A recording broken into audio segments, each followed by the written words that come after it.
Up next, and to again close out CSCON1 Day 3, is Kate L. Bizri. Kate leads design thinking and efforts at Mina Foundation. She's worked with all stages of brands, from seed round startups to Fortune 100 brands such as Amazon's Kindle, Beats by Dre, Western Digital, and more. Her award-winning brand design work has been featured in numerous publications and exhibited in the SF MoMA. To her, a successful brand creates, in every touch point, an emotive connection between a product or company and a human. And this conversation was originally supposed to be a fireside with Cindy, our design lead at ChainSafe, but instead it will be with me, unfortunately, because Cindy fell ill with food poisoning. So Kate, welcome to the stage. I'm going to do my best to fill in Cindy's shoes. Feel free to unhide your camera, unmute your microphone. Hey, it's nice to see you. Nice to see you. How's it going? It's going good. It's going good. Glad it's Friday. Nice. Yeah, glad it's Friday. Woo! We're almost there. Home stretch. Almost there. I'm gonna let you lead a lot of this conversation. I like design is very outside my domain. I think like I liked art as like a kid growing up, so hopefully I can somewhat moderate a little, but yeah. So how about I share the slides and go from there. Okay, cool. All right, so Kate, and we're going to be talking about branding in Web3. I don't know if you had any opening remarks about branding in Web3, or should we just jump straight into the questions? Jump straight in. We've got all the questions here, and yeah, we should be all set. Awesome. Great. Okay, so why is a brand more than a logo? Yeah, so this is kind of a big question. For me, I would probably want to first talk about like what is a brand, because I think a lot of people don't quite understand, right? They think, they hear brand and they see television ad, right? They don't necessarily get or they see logo, right? They need to see a bit more. So to me, like a brand, it's a communication of a company's values. It's what they stand for. Every brand comes back to those values, and you'll hear me say that a lot today. One way to think about it that I was thinking about this morning is that an effective brand really tells you who the people are behind the technology, what they are doing, and most importantly, why they are doing it. Like the why is, I think, what a lot of people miss in that, right? And to relate a bit to developers, like you've got your code, right? The code that you write is written for humans to read. Like computers prefer binary. So there's like a human at like both ends of every piece of code, right? And so the brand is how you know if you've got the right human at the other end of the code. Especially like in a technology and kind of a product space, we really want to be communicating like this sense of trust and reliability. This communicates itself that the product itself is trustworthy and reliable and worth investing your time, energy, and resources in. Yeah, like code can be such a cold, like inhuman thing. Not that I'm saying like code is inhuman, but like the brand really is this like connective tissue for like communicating. Yeah, absolutely. It's that emotional, like emotive element that like kind of teaches you about like who that company is, like what's going on behind the scenes here. Because like otherwise every company just looks alike. They're all technology companies, right? But we want to know like what differentiates people. So why is a brand more than a logo, right? To kind of get back to that. So the best analogy I've been able to think about on this is, so think of brands as like a person, right? So that encompasses like everything that makes that person an individual. So a logo is like thinking of your face. Your face is not the only thing that describes your identity and who you are as a person, right? It's just one of many expressions of who you are. There's the way you choose your words, there's the language you speak, the way you move when you walk or run. Like my dog can tell that it's me, even if he can't see me very well, right? He knows that's part of my brand, as it were, right? All these things kind of come together to provide people a sense of who you are. So that, brands are more than a visual system. I think a lot of times we just see brands as like, there's the logo and then there's the color system and, maybe there's illustration or photography, but there's so much more. There's music, there is the words that are chosen to describe the brand, whether it's in like, a tweet or even on the website, just, the way that words are chosen and phrased should always be considered. All of that kind of relates back. And if it doesn't, it's not really going to resonate very well with people. I think that that kind of an inconsistent approach or something that's kind of lacking in like an overall brand strategy kind of means that people will like interpret that product as sort of like not all put together and sort of like in its beginning kind of unreliable stages. Like, do I want to trust in this? Is it really ready for release? When something is properly branded, it gives that feel of like solidity and reliability. And then consistency is a big part of that, right? Like when every single touch point that people are experiencing is consistent with your brand values, people can tell that, you put your money where your mouth is, like, so to speak.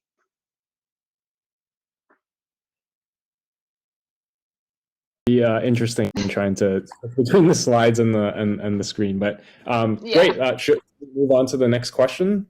Mhm. Okay, so how do we know when an organization has a strong brand? So that, in a way that was kind of just covered. It's to me, it's consistency, right? Whether it's visually or through writing, like the brand voice that comes through. Um, Consistency throughout like pretty much every single touch point is an essential component of a solid brand. It gives you an idea of what to expect. It gives you an idea of how considered and put together the technology itself is. It talks to you about how organized the company is. Like, are they just sort of flailing around or do they have their act together, right?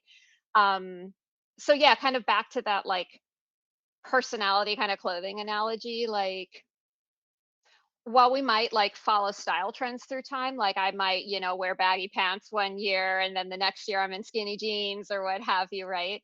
Um, because we don't want to feel real dated in our appearance. But if we're on brand, no matter how we flex with that, it should still feel like ours, like us. It should still look like us. Coca-Cola, like Burger King, these big guys, they're a really great example. Like if you look at Coca-Cola, they have changed so many things. Every single year they change different strategies, but their overall encompassing brand strategy is always the same. It always looks like Coca-Cola. It always feels like Coca-Cola all the way through the decades. That's very true, and I'm not sure if I'm getting ahead of the conversation here, but like what is Mina's like strength in their brand, and how do you guys create consistency in your brand messaging or whatnot? Am I getting ahead of the conversation here, No, this or? is actually a perfect segue for the next question, which is like, what is the process of a successful brand, particularly at Mina, right? Oh, there we Um, go. and so, I mean, it's this constant balance between wanting to like stay fresh and engaging while staying like within the lines that like whatever we put out is still recognizable as Mina. Um, so the very first thing that we do with every single project is I come back to brand strategy. This is like the grounding post. So we've got, our vision, which is an efficient, elegant, and fair future, which directs our mission, which is to create a vibrant, decentralized network of, we've got universal accessibility, and that informs our purpose of like, it's time to own our future. Like these are very crafted brand tenets that we came up with that serve as that like directional North Star for us. So if you hop to the next slide, that's talking about our core values, really. Which again, that's kind of where we start. Basically, if a project can't fit into every single one of our core values, it's not worth doing, because it won't represent us. So curiosity is our first core value. It's about collaboration and exploration, a desire to understand and solve and know things. It's about like our imagination really at work. Next is openness. So we try to have really open communication. We're really interested in empowering people with information that they need to participate with, and kind of sharing our process, kind of like what I'm doing a little bit of right now.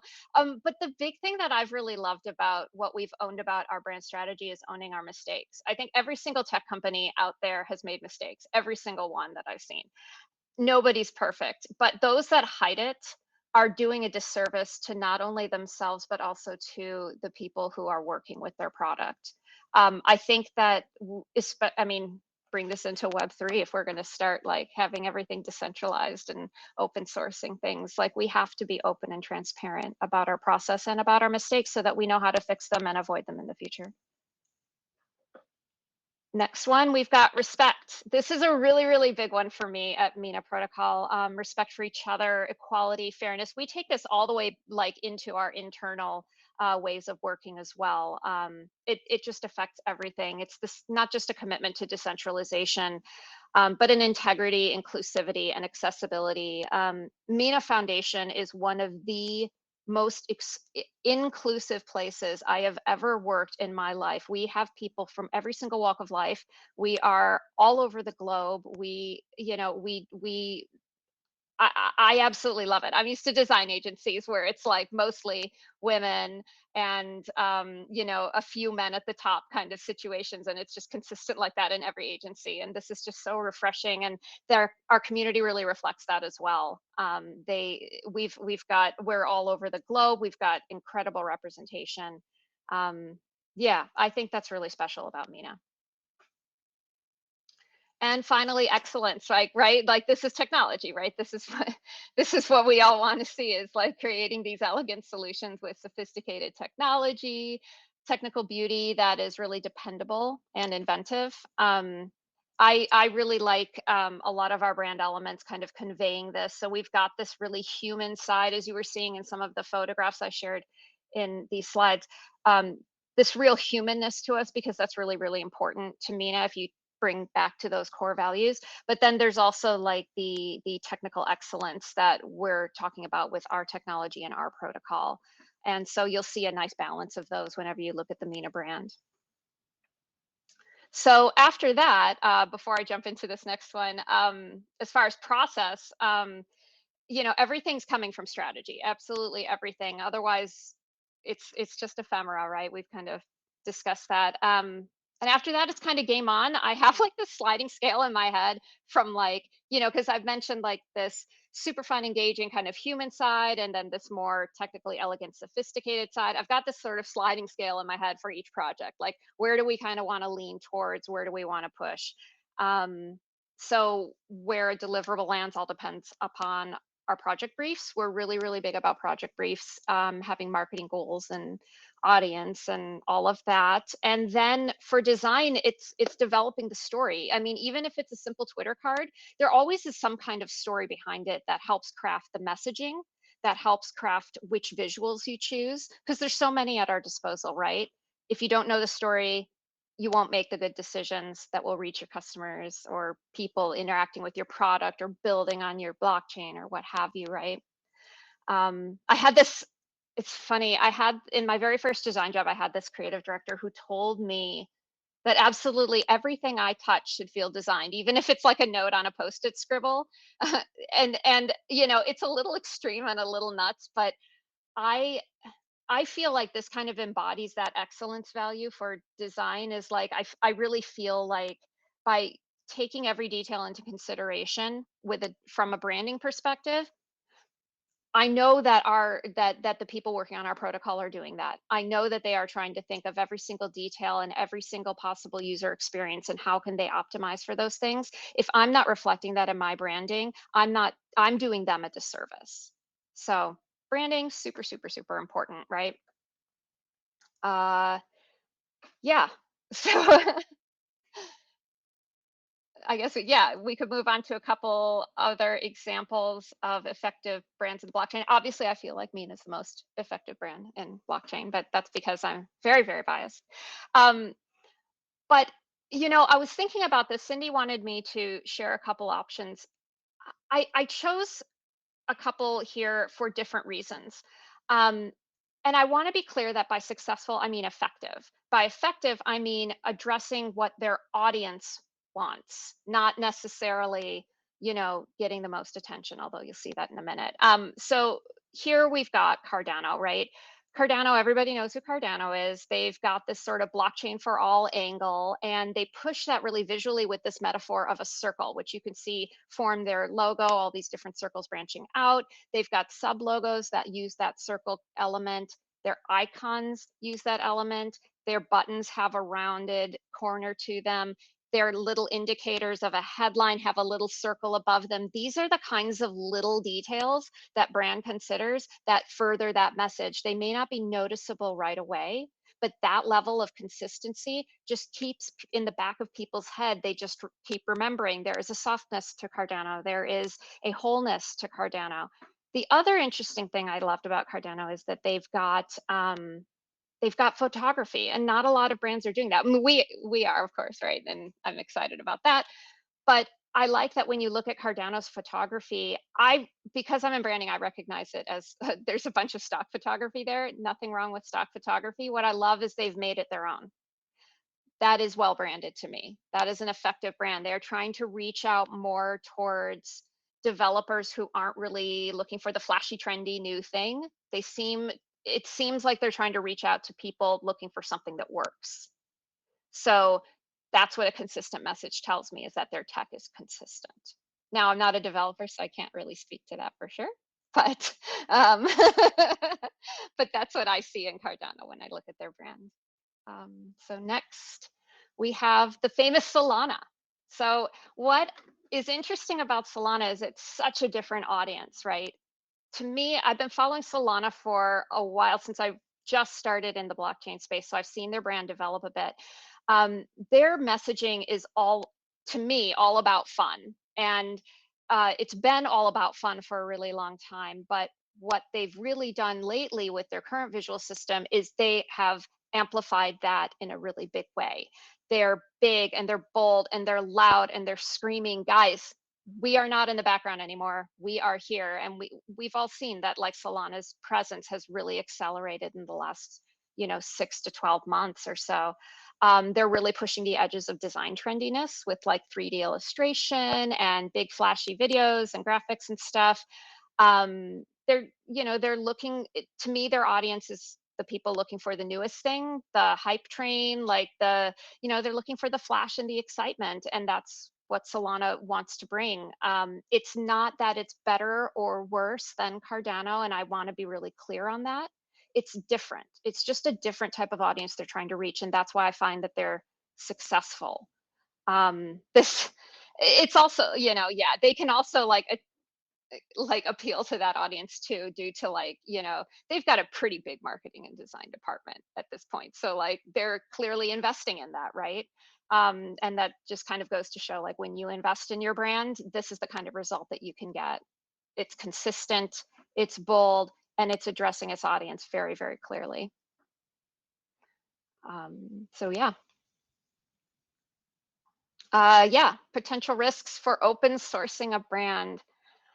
Oh man, so this is really tough for me. I'm an agency trained brand designer.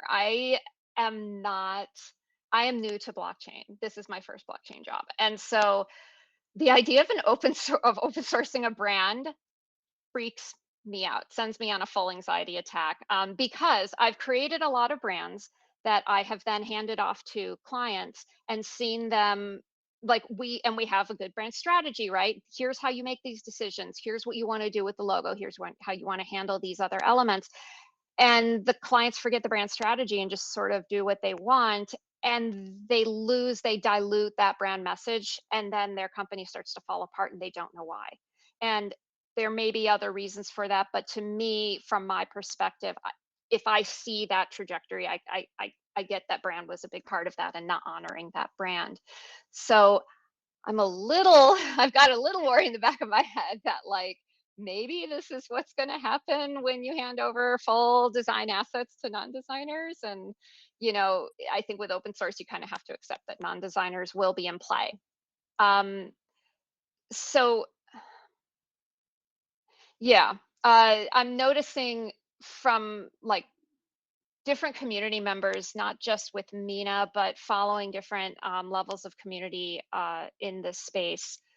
I'm noticing like this desire from these community members to kind of understand these things at a deeper level than just like, give me the logo, give me the logo, give me the logo. People seem to want to understand the why behind these brands.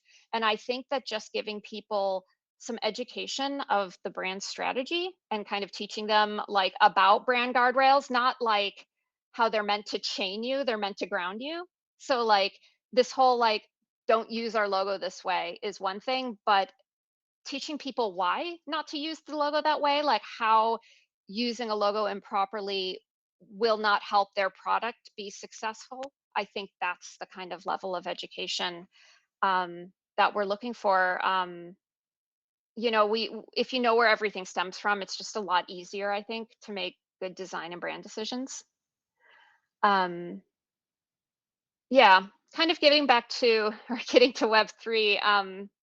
You know, the basic concept is like we've got this decentralized internet, right? And also a key player is like identity protection, and this kind of presents a bit of a challenge for brand. Like, do we open source a brand with the intention of decentralizing it and allowing full access to all, or you know, do we use this technology as an opportunity to truly protect the ownership of a brand?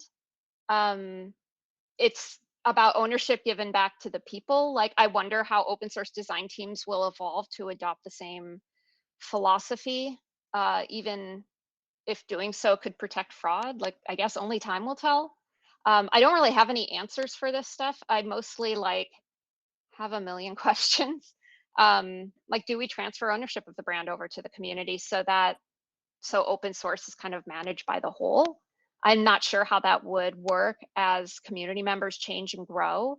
It kind of reminds me of like when I was working at an agency and you'd hand the brand design intent over to a client, the client's going to do what they want.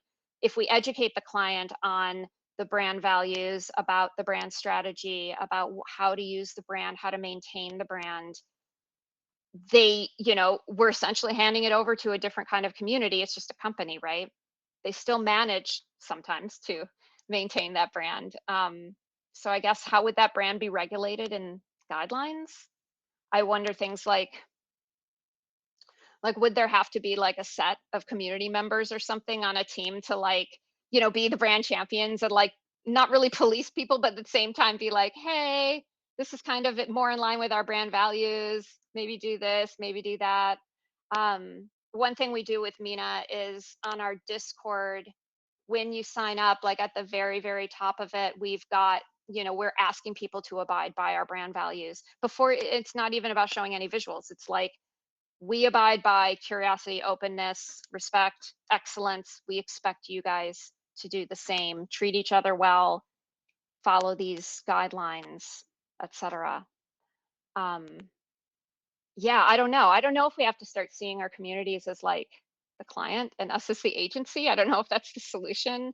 And maybe, I mean, maybe this is such a new, I like the idea of Web3 is just so new to me and it's just so honestly mind-boggling to me as a brand designer that like I keep wondering like, are am I in my thoughts trying to shoehorn something into something that is new and different and needs to be thought differently, right? Is there a new model that we have to create to adapt brand to fit better in more of an open source world? So yeah, it's a pretty crazy topic. So yeah, that was pretty much what Cindy and I were going to talk about. Um, yeah, I've got some let's keep in touch stuff. You can hang out with me on Twitter. It's Kate_L Bizri. Pretty simple. And obviously follow us at Mina Protocol. I mean, we love our people. We love ChainSafe. We love all of you. I've got community members following me. We've got some community members on Twitter that are doing some really, really awesome things. Mina Crypto is one of our big like community like pushed marketing groups.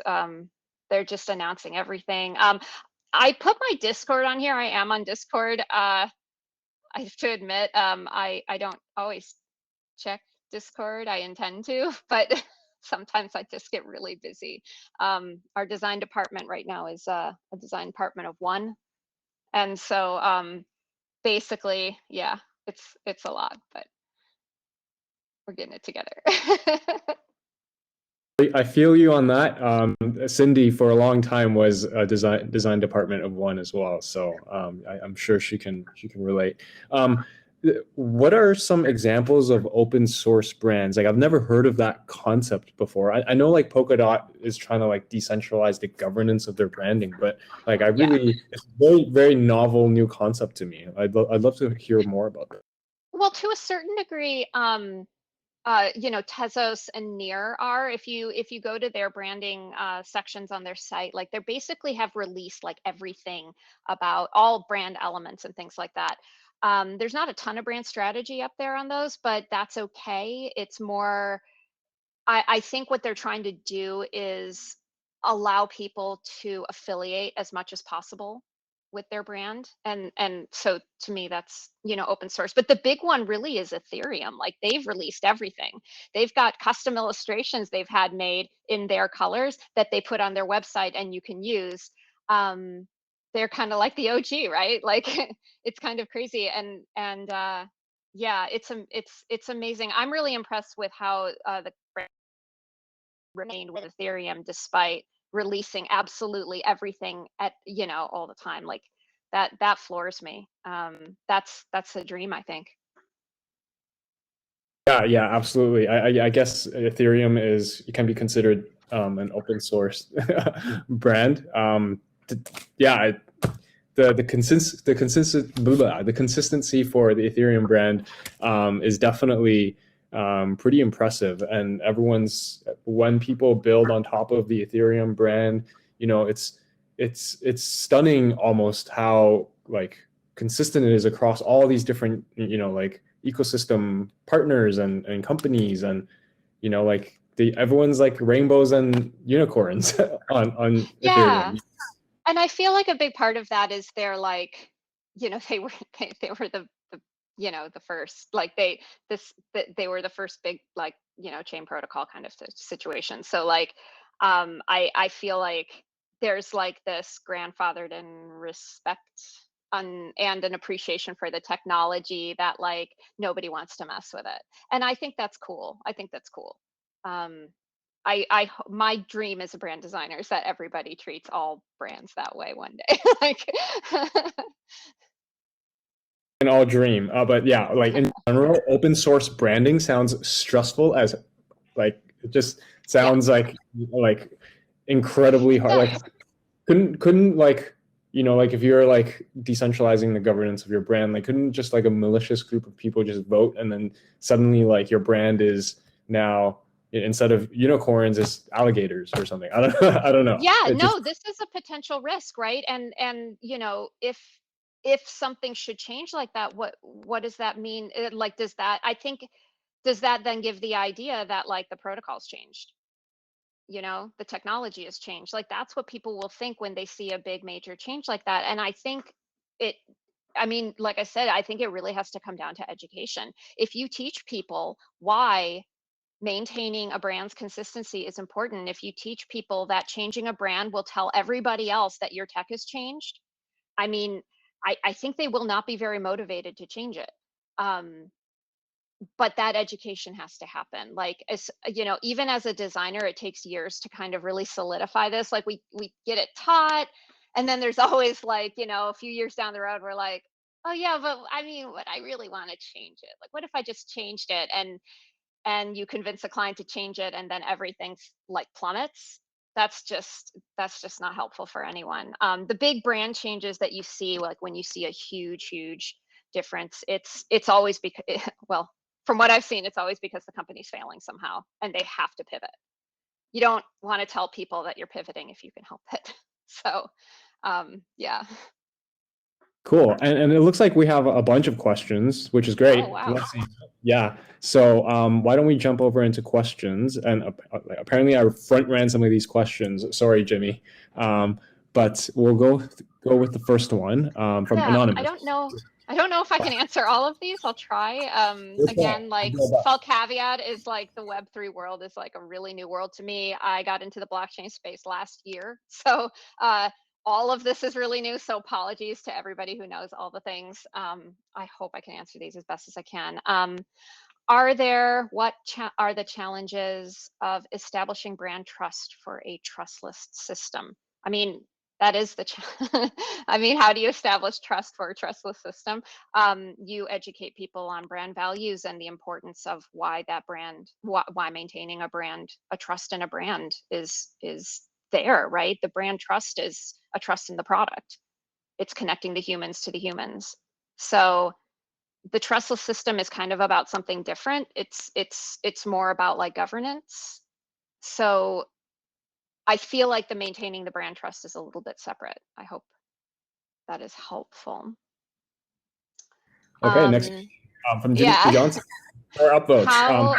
Do you want to read it? Should I read it? Oh, I can. Sure. How important are founders, CEOs, public company figures in establishing a brand? Is this good or bad if a brand is closely tied to an individual? So when I've developed brands for other companies and when we help develop Mina, it, it I mean, the CEOs, founders, we always have them involved because it's their baby. Like you're telling them how to dress their baby. Like you kind of you need them involved. Does that mean that a CEO's brand should be the same as their product's brand? I don't know about that. Um, some some people want that, and that's fine. They only want to be associated with their product, right? Mark Zuckerberg, Facebook. He's I don't think he will ever be associated, even though he's done all this nonprofit work and this charity work and all that stuff. He's started Facebook. His brand is Facebook, his brand. But others not necessarily. I don't find, Vitalik's brand to be anything but Vitalik.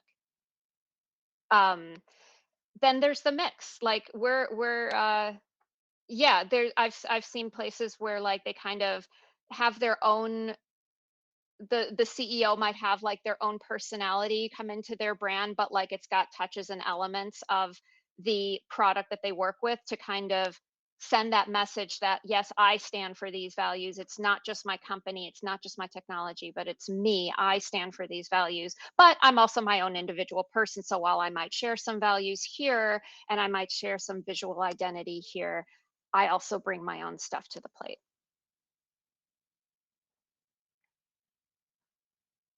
What Thank do I you. think about the chain link blue hexagon that encompasses an invisible block or cube? I don't know that I am terribly familiar with it. I wish I were. Okay, we can move on to the next question. It's hard. I mean, I guess my point is if it fits the brand strategy, I agree. That's awesome. It's successful. I don't like commenting on whether something is beautiful or well designed because that doesn't, it will affect if it's effective, but it's not the only part of the story. And so I like to give people a little bit of leeway there and say that like if their logo is not like designed by a big fancy agency or whatever, it's okay. Like it can still be perfectly effective in communicating what your story is, what your values are, and what you stand for. Next, how can and does branding address and influence the regen degen mentality of the community? What's the regen degen mentality of the community? I don't. I think like it's part of like Gitcoin's branding or messaging, or like they talk about how like in DeFi it's all about like degenning and like aping into random like protocols and like money degens Yeah. So instead Gitcoin and Scott Moore, who talked at CSCON earlier on Wednesday or yesterday, he talked about this regen mentality where like you fund public goods, you focus on like the positive sum mentality over zero sum mentality. So like that's what Tippy is meaning by regen degen. Interesting. I mean, I think branding addresses and influence all of these things, right? Because again, we're connecting humans to humans. You know, Yeah, it's pretty simple. I mean, I think that solid branding relates concepts to people. So yeah. Um, And then what do how we know? correlated are brand development and product quality? Can design favor better products, or can poor products develop a brand just as well? Well, everything can develop a brand, right? Like I said, the key to brand is those core values. Like if you don't start with the strategy, it's just ephemera. It's just like pictures and a logo, and you can change it all the time because it doesn't really mean anything. Um, so how correlated are brand development, product quality? In my mind, they're a solid brand, solid product quality, right? Uh, with Mina, we had this awesome tech, this awesome tech that we were putting together, and we developed this brand around it that really supported that. And we were really trying to convey that technology and our community together. And so, yeah, I kind of feel like they're directly correlated for sure. The next question here from Anonymous. Has anyone mentioned Mina homepage has a fair bit of technical stuff that is difficult for regular folk to understand? See, I find that really interesting because we worked really hard to simplify it and make it more accessible to non-technical folk. And so I like that I was able to understand it coming from a non-tech background. But that is very good feedback and definitely something to think about should we want to recraft some things. Super interesting. But yeah, no one's mentioned that yet. So And then next question from Carlins Joseph. As you mentioned earlier in the session, the logo is kind of the identity of an enterprise when seeing the logo of Mina. Do you think it's reflecting what it stands for? I know it's Mina. I know it's Mina is still is. I don't know I about know that. Mina is still is in its early stage, but when someone's seeing the Mina logo, is it saying that it's a blockchain project which aims to solve the trilemma problem? Okay, so what I mean, the way we develop the Mina logo is to think of recursive technology and to think of a fluidity of to reflect those values of that openness and you know these beautiful movements of like curiosity and looking at these recursive curves and everything like that's where the style of the Mina logo came from. um so that's kind of like, yeah, that's kind of where it's at now. If people interpret it that way, awesome. If they don't, I'm very curious to hear, like, tweet me and tell me what you think of it, tell me what you're getting from it. I mean, I would love to know if it's conveying that. I would love to know if it's conveying the level of sophistication and technology that is Mina protocol. It does to me, it does to our team for sure. But you know, we're not the only ones interacting, right? The connection is two ways. So I just wrote in the general chat Kate's Twitter handle and also great. Discord handle. Please feel free to reach out to her. Her DMs are open. So I think that's it for questions. Thank you so much, Kate. Thank you. I personally love like the Mina brand. I love like the gradients that you guys use. So it was very interesting to hear you talk about, you know, like branding and blockchain and Web3 branding, and even just insights into how Cardano does the branding and Solana does it. I've never really thought about, you know, that like that whole side of Web3. So it's been really interesting hearing you talk about this stuff. Thank you Thank so you. much for your time. Oh, I'm so glad to have been here. Thank you so much for inviting me. And sorry for like the awkward, you know, like flipping back and forth between slides, and like I thought there was a No, supposed that to happens. be yeah, sorry. No, you did better than I would have, so we're all good. Thanks so much, Tim. Take care. Thank you so much. See you around.